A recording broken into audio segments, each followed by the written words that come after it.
खबर है कि अलकायदा के सरगना अल जवाहिरी के खात्मे के पीछे तालिबान हो सकते हैं। अमेरिका ने कुछ दिन पहले ही काबुल में एक ड्रोन हमला कर जवाहिरी को मौत के घाट उतार दिया था।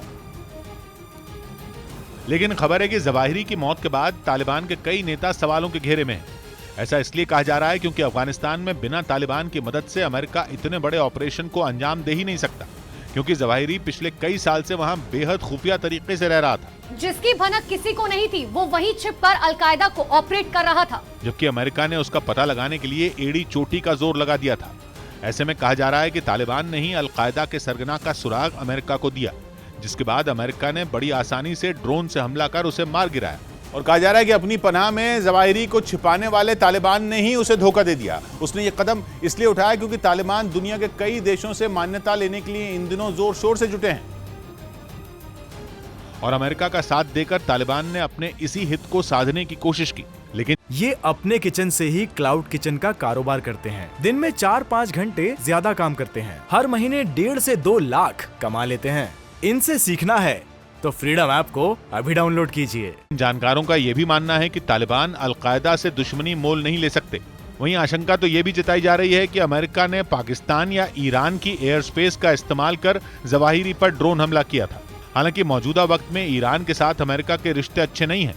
ऐसे में ईरान ने अमेरिका को अपनी एयर स्पेस का इस्तेमाल करने की इजाजत दी होगी, ये बात गले नहीं उतर रही। तो फिर शक की सुई पाकिस्तान की तरफ जाती है, क्योंकि पाकिस्तान अमेरिका के कर्ज तले दबा हुआ है और मौजूदा वक्त में वो अमेरिका की किसी भी बात को नजरअंदाज करने की हालत में नहीं है।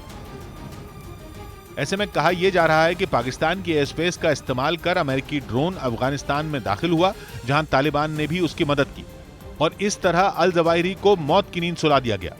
वहीं कुछ खबरें ऐसी भी हैं कि यह हमला मध्य एशिया के देश किर्गिस्तान से किया गया था, क्योंकि किर्गिस्तान में 2014 तक अमेरिका का एयरबेस मौजूद था। हालांकि अभी तक अमेरिकी सरकार ने यह जानकारी नहीं दी है कि जवाहिरी को मारने वाले ड्रोन ने कहां से उड़ान भरी थी और उसने कौन से रूट का इस्तेमाल किया था। उधर खबर है कि आतंकी संगठन अलकायदा के नए वारिस की रेस में सबसे आगे चल रहा सैफ अल अदील अमेरिका का सबसे बड़ा दुश्मन है। बताया जा रहा है कि वो किसी भी मामले में लादेन और जवाहिरी से कम नहीं है और वो कई बार अमेरिकी सैनिकों को निशाना बना चुका है। यानी लादेन और जवाहिरी की मौत के बाद भी अलकायदा अमेरिका का सबसे बड़ा सिरदर्द बना रहेगा। ऐसा इसलिए क्योंकि खबर है कि सैफ अल अदील को अमेरिका फूटी आंख भी नहीं सुहाता। माना जाता है कि अमेरिकी सेना और नागरिकों पर हुए 2 बड़े हमलों के पीछे सैफ अल अदील का ही दिमाग था। पहली बार उसने 1993 में सोमालिया में अमेरिका के 2 हेलीकॉप्टरों को मार गिराने की साजिश रची थी, जिसमें 18 अमेरिकी सैनिक मारे गए थे। और कहा जाता है कि 1993 में सोमालिया में अमेरिकी सैनिकों को मारने के बाद उनके शवों के साथ बर्बरता भी की गई थी। अमेरिकी सैनिकों के शवों को सड़कों पर घसीटा गया था।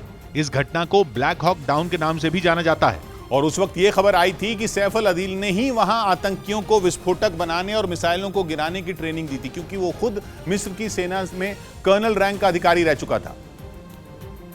लेकिन 1981 में मिस्र के राष्ट्रपति की हत्या के बाद वो मिस्र छोड़कर अफगानिस्तान पहुंच गया था, जहां वो आतंकी संगठनों के साथ जुड़ गया और उसे सोवियत संघ को वहां से बाहर करने की जिम्मेदारी सौंपी गई।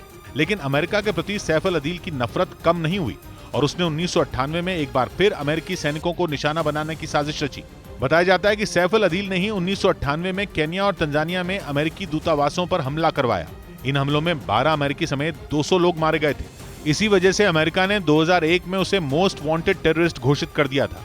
इसके साथ ही अमेरिका ने उसे पकड़वाने वाले को भारी भरकम इनाम देने का भी ऐलान किया और मौजूदा वक्त में उसे पकड़वाने वाले को अमेरिका ने $10 मिलियन यानी भारतीय रुपयों में करीब 79 करोड़ रुपए देने का ऐलान किया है।